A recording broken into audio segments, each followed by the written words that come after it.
예, 아까 제가 재선거 관련 얘기를 계속 했는데요. 지금 사실 재선거를 우리 국민들이 바라는 목소리가 상당한 수가 있는데 이게 뭐 규정을 아무리 살펴봐도 너무 모호한 지점이 많아가지고 이거를 정당에서 어떻게 입장 낼지 모르겠습니다. 그래서 우선 간단한 것부터 여쭙겠습니다. 우리 노태욱 위원장님, 선거에서 더 많은 유권자가 투표하는 것이 항상 더 나은 결과가 있다고 생각하십니까?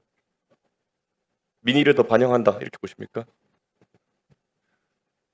일반적으로 그렇다고 생각합니다. 예, 실제 그렇기 때문에 우리가 투표율 제고를 위해 많은 노력을 하고 있고 그것이 저는 올바른 방향이라고 저는 생각합니다.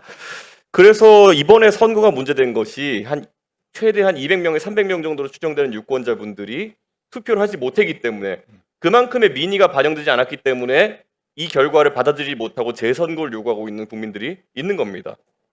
근데 여기서 제가 그 7가지 선거에 각 단위에서 200~300명이 적게 반영돼 가지고 이 선거를 하자는 것인데 냉정하게 한번 보면요. 지금 이 재선거 관련해 가지고 후보가 바뀐다 문제 아까 강동원 차장님 이게 전면 재선거면 후보가 바뀔 수 있다라고 판단하신 거죠. 바뀌어도 가능한 거죠. 그러니까 전면 재선거면은 예를 들어서 이번에 서울시장 선거에 재선거를 하게 되면은 오세훈, 정원호, 김정철 이런 후보가 아니라 다른 후보를 정당에 공천할 수 있다. 그렇게도 할 수 있습니다. 전면 재선거가 만약에 법원에 자, 그럼 피선거권을 가진 자로 봤을 때 예를 들어 최근 선거에서는 만 18세가 안 돼서 출마 못했다가 재선거를 했을 때 만 18세가 되는 자는 출마할 수 있습니까? 가능합니다. 그러니까 새롭게 선거를 실시하게 되는 겁니다. 그러니까 완전히 새로운 선거다. 네, 그렇습니다. 그러면 유권자 명부는 어떻게 되겠습니까? 새롭게 작성합니다. 자, 그러면 부산에 살다가 부산시장 투표하고 서울에 온 사람 다시 투표할 수 있습니까? 그 선거인명부 작성 기준일에 맞춘 유권자라면 권한이 있겠죠. 한 사람이 한나의 선거에 2개의 표를 하나는 부산시장, 하나는 서울시장 이렇게 행사하게 되는 거예요. 재선거 자체가 우리 국회의원 선거도 이제 당선명예 되신 분들 같은 경우 재선거를 하게 되면 새롭게 선거하는 것과 똑같습니다. 이런 것들이 저는 논리적으로 상당히 모순이 있을 수 있다 이렇게 생각하고요. 결국에 유권자가 바뀔 수 있다. 지난번엔 투표하시고 이번엔 돌아가신 분. 지난번엔 나이가 안 됐는데 이번엔 나이가 된 분. 지난번엔 안 했는데 이번에 귀화되신 분. 그러니까 기존 선거에 투표 못한 분들의 결함을 치유하기 위해서 치르는 선거인데 후보도 다르고 유권자도 다르다. 이러면 이게 논리적으로 재선거라는 것이 무엇을 치유하기 위한 것이냐. 물론 그 비중은 적지만 애초에 적은 비중의 투표 오류 또는 참정권 침해를 해소하기 위해서 더 큰 오류를 지금 만들어낼 수 있는 거거든요. 제 생각에는 당장 선거인명부를 제작성하게 되면은 200~300명 정도의 차원의 변화가 아닐 겁니다. 부산에서 서울로 이사 오는 사람만 300명이 넘을 겁니다. 그럼 저는 이거는 어떻게 치유할 수 있는 것인지 지금 그 차장님이 그러니까 결국 이 명부 작성이나 후보 등록에 대해 가지고 해주신 말씀은 규정에 근거한 것입니까? 아니면은 이것도 어떤 판단에 근거한 것입니까? 재선거 지금 현행 선거법에는 그게 명문화되어 있지는 않은데 예. 지금 현재 저희들이 선거 관리를 할 때는 재선거 일자라든지 후보자 등록 이런 게 다 별도의 조문에 있습니다. 그래서 저는 우리 그 국조특위에서 해야 되는 것이 이런 결함이 있는 조항들 다 치유할 수 있는 재선거의 방식 같은 것도 명시하지 않으면은 이 재선거가 만약에 소청이 받아들여서 가서 이루어진다 하더라도 그 결과에 대한 또 다툼이 생길 것이다. 저는 그렇게 생각하고요. 그 다음에 저희가 이제 보면요. 그 다음 페이지를 보면은 이게 2018년에 서울시장 전국 동시선거 그리고 2021년에 박원순 시장의 유고로 치러진 그 재보궐선거의 그 투표층 비중 변화를 이제 저희가 표로 만든 거거든요. 명시적으로 사전투표를 관외 관내 사전투표를 하기가 어려운 환경이었기 때문에 20대, 30대, 40대의 표가 줄고 본투표성이 높은 50대, 60대, 70대가 많이 잡힌 겁니다. 그러니까 이게 사전투표를 할 수 있는 선거냐 아닌 선거냐에 따라 가지고 결과가 명시적으로 뒤집힐 수가 있는 겁니다. 특히 이번 선거는 이미 저희가 출구조사 데이터를 보고 알지만은 20대, 30대에서 만약에 서울시장 선거를 기준으로 봤을 때 특정 후보가 강했다. 그러면 그 후보는 재선거를 만약에 우리 기존의 방식으로 하게 되면은 무조건 20대, 30대, 40대 비중 떨어지는 만큼 손실을 보고 시작하는 겁니다. 그러면 이게 공정한 방식이냐? 200명, 300명의 결함을 치유하기 위해 가지고 투표 결과가 완전히 뒤바뀔 거라고 예상되는 선거를 수행하는 것이 옳은 일이냐? 이렇게 생각해봐야 되는 거 어떻게 보십니까, 우리 그 위철원 의원님?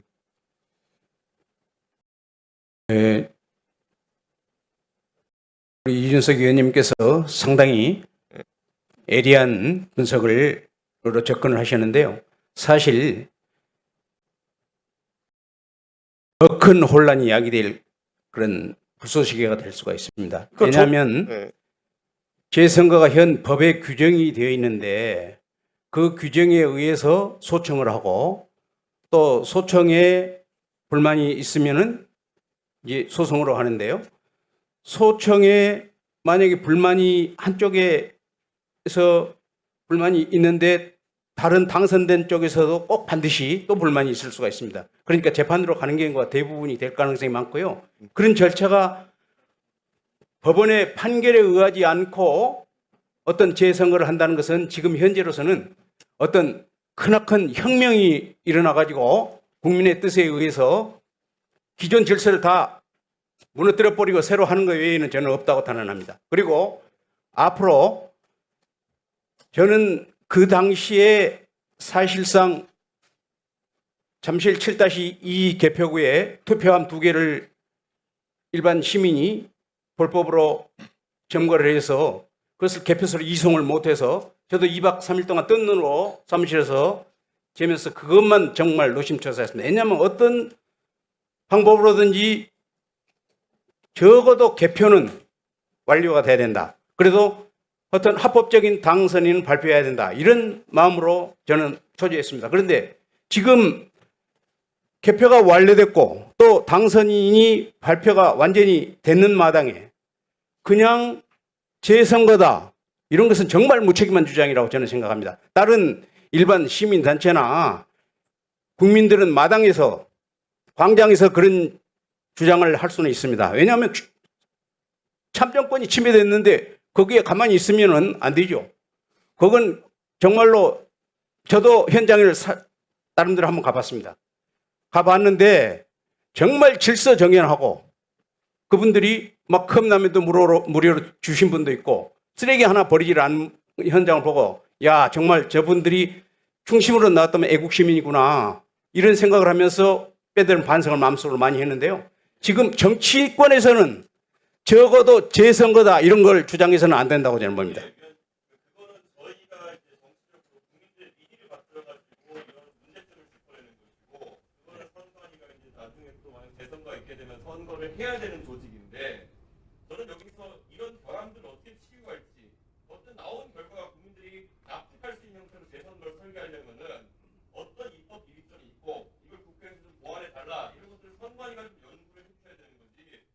의원들이 이거 하나씩 짚어가지고 지금 결함을 하나씩 찾기 시작하면은 이것도 수월한 과정입니다. 선거 전문가 집단이란 선관위에서 재선거 하려고 보니 결과의 무결성을 담보하기 위해서 이런 거가 지금 안 돼 있더라를 실무 차원에서 올리도록 해야 되는 겁니다. 예. 그래야 되는 것이고, 저는 사실 논리적으로는 애초에 규정된 대로 선거 결과가 바뀌지 않을 것 같으면 재선을 하지 말자는 주장이 오를 수 있는데, 지금 상황은 국민 신뢰를 회복해야 되는 거고, 지금 국회가 국민 신뢰 회복하는 게 아니라 선관위가 회복해야 되는 겁니다. 예, 그래야 했습니다. 선관위가 더 능동적으로 예. 재선거도 열어놓겠지만은 하여튼간 되면은 이런 결함이 치유된 형태로 재선을 하겠다는 것을 오히려 연구하고 예. 나중에 제가 물어볼 때는 정확하게 밝혀주시고 네, 알겠습니다. 그래서 조직을 추스리는 방법 중 하나일 것 같습니다. 네, 알겠습니다. 이제 우리 신동욱 의원님